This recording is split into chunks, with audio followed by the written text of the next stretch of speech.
चलो देखो, बोर्ड के एग्जाम आने से पहले जितने भी अंकित प्रश्न हैं कक्षा 10 के, सबके जितने भी सूत्र होते हैं, 4 चैप्टर मोस्टली कर लो, सारे के सारे न्यूमेरिकल्स वहीं से पूछे जाएंगे। तो इस क्लास में जितने भी फॉर्मूले होंगे, जितने भी सूत्र हैं कक्षा 10 में, वो मैं सारे डिस्कस कर दूंगा आसान तरीके से। प्रत्येक फॉर्मूला समझ आ जाएगा और इनके ऊपर जितने भी न्यूमेरिकल्स बनते हैं मैं सारे नेक्स्ट वीडियो में करा दूंगा। इस वीडियो में आप सारे के सारे सूत्र देख लो क्या है। पहला चैप्टर है प्रकाश का अपवर्तन तथा परावर्तन। तो जो पहले क्वेश्चन पूछा जाता है यहाँ से न्यूमेरिकल, पहले पूछा जाता है दर्पण सूत्र से। किससे? दर्पण सूत्र से। तो दर्पण सूत्र क्या होता है हमारा? दर्पण सूत्र होता है 1/f = 1/v + 1/u। यहाँ f जो होता है वो दर्पण की फोकस दूरी होती है, और जो u होता है वो दर्पण से वस्तु की दूरी होती है, और जो हमारा v होता है वो दर्पण से प्रतिबिंब की दूरी होती है। तो पहला जो क्वेश्चन पूछता है वो यहीं से पूछता है कि दर्पण सूत्र बताएं लगाकर, और वो 2 चीज आपको दे देगा, तीसरी चीज वो निकलवाएगा, या तो u दे देगा, v दे देगा, तो फोकस दूरी पूछेगा, और फोकस दूरी और दर्पण से वस्तु की दूरी दे देगा, तो दर्पण से प्रतिबिंब की दूरी पूछेगा। अगला जो क्वेश्चन पूछता है वो पूछता है दर्पण से रेखीय आवर्धन से। किससे? रेखीय आवर्धन। तो रेखीय आवर्धन जो होता है दर्पण का, वो होता है m = I/O = -v/u। जो I होता है वो होता है इमेज ऑफ ऑब्जेक्ट, वस्तु का प्रतिबिंब, और जो O होता है वो होता है ऑब्जेक्ट ऑफ साइज, वस्तु का आकार। इसका वस्तु का आकार। और आप U और V ऊपर पढ़ ही चुके हो क्या होता है। अगला जो क्वेश्चन पूछता है यहाँ से, अगला क्वेश्चन पूछता है फोकस दूरी और वक्रता त्रिज्या में संबंध क्या है। ये क्वेश्चन बहुत बार पूछा है, कभी 2 नंबर में दे देता है, कभी कभी 1 नंबर ऑब्जेक्टिव टाइप में भी दे देता है। तो जो वक्रता त्रिज्या और फोकस दूरी में संबंध होता है वो होता है f = r/2। जो फोकस दूरी होती है वो वक्रता त्रिज्या की आधी होती है, जो वक्रता त्रिज्या होती है वो फोकस दूरी की दुगुनी हो जाती है। तो r = क्या हो जाता है 2f। अगला जो क्वेश्चन पूछता है, अगला क्वेश्चन पूछता है अपवर्तनांक तथा क्रांतिक कोण में संबंध बताइए क्या होता है। तो इसमें जो संबंध होता है वो होता है n = 1/sin c। सी जो होता है यहाँ क्रांतिक कोण होता है। क्रांतिक कोण की अलग से डेरिवेशन बताऊंगा मैं जब चैप्टर बताऊंगा उसमें। और जो n होता है वो क्या होता है हमारा अपवर्तनांक, रिफ्लेक्टिव इंडेक्स कहते हैं हम उसे। जो अपवर्तनांक होता है, अपवर्तनांक किसे कहते हैं? अपवर्तनांक होता है निर्वात में प्रकाश की चाल बटे माध्यम में प्रकाश की चाल, यानी कि n = होता है c/v। तो n = c/c जो क्या होता है light of speed in vacuum, और जो v होता है वो light of speed in medium. तो निर्वात में प्रकाश की चाल बटे माध्यम में प्रकाश की चाल का अनुपात अपवर्तनांक कहलाता है। अगला जो क्वेश्चन पूछता है वो पूछता है WNG के ऊपर। WNG क्या है यहाँ? WNG होता है, WNG जो होता है हमारा, WNG होता है वायु के सापेक्ष। WNG बराबर जो होता है वो हमारा होता है कांच का अपवर्तनांक। किसके सापेक्ष? जल के सापेक्ष। जल के सापेक्ष कांच का अपवर्तनांक क्या होता है? तो जल के सापेक्ष कांच का अपवर्तनांक होता है ANG/ANW। ANG क्या होता है? ANG होता है हमारा वायु के सापेक्ष कांच का अपवर्तनांक। N जो होता है ये रिफ्लेक्टिव इंडेक्स होता है, और ANW क्या होता है? ये होता है वायु के सापेक्ष जल का अपवर्तनांक। तो वायु के सापेक्ष कांच का अपवर्तनांक और वायु के सापेक्ष जल का अपवर्तनांक का अनुपात क्या कहलाता है? कांच के सापेक्ष जल का अपवर्तनांक। अगर इसकी एक ट्रिक में बता देता हूं, WNG यदि पूछ रहा है तो ANG ऊपर रखो और ANW नीचे रखो। अगर GNW पूछ रहा है तो ANW को ऊपर रखो, ANG को नीचे रखो। इससे इतना पूछता है बस। अगला जो आता है, अगला पूछ लेता है प्रकाश के अपवर्तन के द्वितीय नियम से। स्नेल का नियम कहते हैं उसे। जो प्रकाश के अपवर्तन का द्वितीय नियम होता है हम उसे ही स्नेल का नियम कहते हैं। क्या होता है जी स्नेल का नियम? स्नेल का नियम होता है sin I / sin R बराबर कांस्टेंट। और जो यहाँ कांस्टेंट काम करता है वो रिफ्लेक्टिव इंडेक्स कार्य करता है, यानी कि अपवर्तनांक काम करता है कांस्टेंट के स्थान पर। और मैं पहले तो बता चुका हूँ कांस्टेंट रिफ्लेक्टिव इंडेक्स क्या होता है। साइन क्या होता है? आपतन कोण कीजिए, और साइन R क्या होता है? अपवर्तन कोण कीजिए। तो आपतन कोण की जिया और अपवर्तन कोण की जिया का रेशियो कांस्टेंट होता है, इसे हम स्नेल का नियम कहते हैं। समझ में आ गया? सभी को एक बार स्क्रीनशॉट मार लो। क्लियर? देखो जो बच्चों को दिक्कत आती है, फिर बच्चों को ये चीज समझ में नहीं आती, उससे पहले उसे देख लो। ये जो मैंने बताया था आपको WNG = ANG/ANW। यहाँ पर W क्या होता है, G क्या होता है, N क्या होता है, A क्या होता है, बच्चे के मोस्टली ये चीजें समझ में नहीं आती। तो मैंने इस बात को डिस्कस कर दिया है। W जो होता है वाटर होता है यानी कि जल। N जो होता है वो अपवर्तनांक होता है यानी रिफ्लेक्टिव इंडेक्स। जो यहाँ पर G होता है उसे हम ग्लास कहते हैं, कांच। और जो A होता है उसे हम एयर यानी कि वायु कहते हैं। तो ये जो बनता है ANG, तो इसका मतलब क्या होता है? वायु के सापेक्ष कांच का अपवर्तनांक। और जो ANW होता है वो क्या होता है?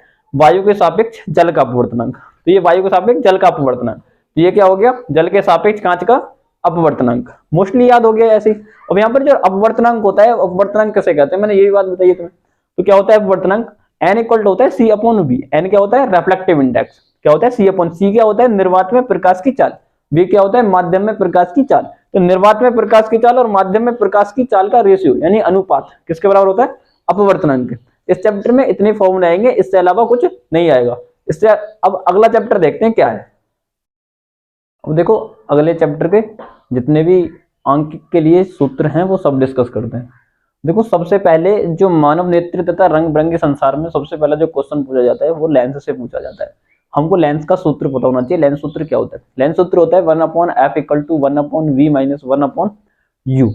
तो हमने दर्पण में पढ़ा था, बस दर्पण में यहाँ प्लस हो जाता है, लेंस में यहाँ केवल माइनस हो जाता है। तो दर्पण का फॉर्मूला पढ़ा था हमने, दर्पण सूत्र 1/f = 1/v + 1/u। जो लेंस सूत्र होता है वो 1/f = 1/v - 1/u होता है। शक्ति सूत्र ये शक्ति होती है, इसे शक्ति में समझना, एक इलेक्ट्रिसिटी में पावर यूज करते हैं वो वाली पावर नहीं है, ये आंख की शक्ति की बात है। जो आंख की शक्ति होती है पावर, वो होती है inversely proportional to focal length, यानी कि जो फोकस दूरी होती है उसका व्युत्क्रम जो होता है वो शक्ति के बराबर होता है, यानी कि P = 1/f किसमें होती है? मीटर में। और सेंटीमीटर में हम शक्ति निकालनी है तो क्या होता है? 100/f।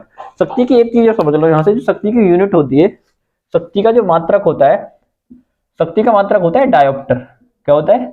डायोप्टर। ये भी याद रखना, यही बहु विकल्प में पूछ लेता है। जहाँ P जो होती है वो लेंस की क्षमता और जो F होती है वो लेंस की फोकस दूरी होती है। अगला जो क्वेश्चन आ जाता है प्रिज्म से, प्रिज्म के लिए अपवर्तनांक का सूत्र क्या होता है? तो प्रिज्म के लिए अपवर्तनांक का सूत्र होता है n = sin a + del m/2 / sin a/2। यहाँ जो a होता है उसे प्रिज्म कोण कहते हैं और जो डेल m होता है उसे अल्पतम विचलन कोण कहते हैं, डेविएशन एंगल कहते हैं, a को प्रिज्म एंगल कहते हैं। तो मोस्टली ये तीन ही फॉर्मूले मानव नेत्र तथा रंग बिरंगे संसार में, इन तीन फॉर्मूले से केवल क्वेश्चन पूछा जाता है, चौथा कोई फॉर्मूला नहीं पूछा जाता। 10th तक इतना ही सीमित है, 12th में जाकर थोड़ा सा इंक्रीज हो जाएगा बस। ये तीन फॉर्मूले आप नोट कर लो, एक बार स्क्रीनशॉट मार लो, इन तीनों को याद कर लो। मानव नेत्र तथा रंग बिरंगे संसार से इन तीन फॉर्मूले से क्वेश्चन पूछ जाते हैं, चौथा कोई फॉर्मूला यूज नहीं होगा। क्लियर? देखो अगला चैप्टर है विद्युत। मोस्टली इससे 100% 1 से 2 न्यूमेरिकल प्रत्येक साल पूछे जाते हैं। इसमें काफी सूत्र भी होते हैं और इजी है, ज्यादा हार्ड नहीं है, बहुत आसान तरीके से जितने भी इसके न्यूमेरिकल्स हैं बहुत आसान तरीके से बता दूंगा। अब देखो पहला जो विद्युत में जो पहले अंकिक प्रश्न पूछा जाता है वो किस फॉर्मूले से पूछा जाता है? 1 या 2 नंबर में यहाँ से पूछ लेता है एग्जाम में। तो क्या होता है पहला फॉर्मूला? Q = NE = IT रख देते हैं। जो Q होता है वो आवेश होता है, N जो होता है वो इलेक्ट्रॉन की संख्या होती है, I जो होता है इसमें बहने वाली धारा होती है, और T जो होता है वो लिया गया समय होता है। यहाँ से न्यूमेरिकल वो पूछ लेता है। अगला जो पूछता है वो फॉर्मूला होता है V = W/Q।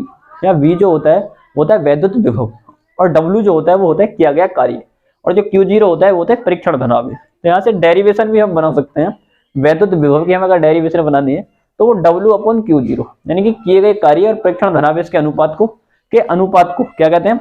वैद्युत विभव कहते हैं। अगला जो क्वेश्चन पूछा जाता है वो ओम के नियम से पूछा जाता है। क्या होता है ओम का नियम? आपने डेरिवेशन शब्द को याद भी होगी। देखिए चालक की भौतिक अवस्थाएं जैसे ताप दाब आदि अपरिवर्तित रहे तो चालक में बहने वाली धारा उसके सिरों के बीच लगे विभवांतर के अनुक्रमणपाती होती है। तो जो यहाँ से फॉर्मूला आता है वो फॉर्मूला होता है V = IR। V = IR। जो यहाँ V होता है वो वैद्युत विभवांतर होता है, I जो होती है परिपथ में बहने वाली धारा होती है, और जो प्रतिरोध होता है वो R होता है। अगला जो क्वेश्चन पूछा जाता है वो सर्किट से पूछा जाएगा। सर्किट दे देगा, उसमें तुम्हारे इलेक्ट्रिक करंट, इलेक्ट्रिक पोटेंशियल और रेजिस्टेंस लगे होंगे, जिसमें वो total resistance, electric current, total electric potential पूछेगा। तो समांतर क्रम में प्रतिरोध क्या होता है? समांतर क्रम में प्रतिरोध का फॉर्मूला क्या होता है? तो ये जो तीनों प्रतिरोध है वो समांतर क्रम में जुड़े हैं। तो समांतर क्रम का जो प्रतिरोध होता है, जोड़ने का क्रम होता है 1/R = 1/R1 + 1/R2 + 1/R3। इसे हम समांतर क्रम में कहते हैं। अगला जो पूछता है वो प्रतिरोधों को श्रेणी क्रम में पूछता है। तो प्रतिरोध जो होते हैं श्रेणी क्रम में, उसका सूत्र होता है R = R1 + R2 + R3। Next देखो, अब देखो आगे जो पूछता है वो विशिष्ट प्रतिरोध से पूछता है न्यूमेरिकल। जो विशिष्ट प्रतिरोध होता है वो होता है ρ = RA/L। यहाँ पर जो ρ होता है उसे विशिष्ट प्रतिरोध कहते हैं, जो R होता है उसे बाह्य प्रतिरोध कहते हैं। यहाँ पर जो A होता है वो वायर का क्षेत्रफल होता है, और जो L होती है वो वायर की लंबाई होती है। अगला जो क्वेश्चन पूछता है ये इंपॉर्टेंट चीज है, इसे आप ध्यान रखना, यहाँ से न्यूमेरिकल पूछने की ज्यादा संभावना होती है। P, V तथा I में संबंध क्या होता है? जो P = फॉर्मूला होता है VI। यदि हम I = V/R रखते हैं तो फॉर्मूला पावर निकलती है P = V²/R। यदि V = IR रखते हैं तो फॉर्मूला बनता है P = I²R।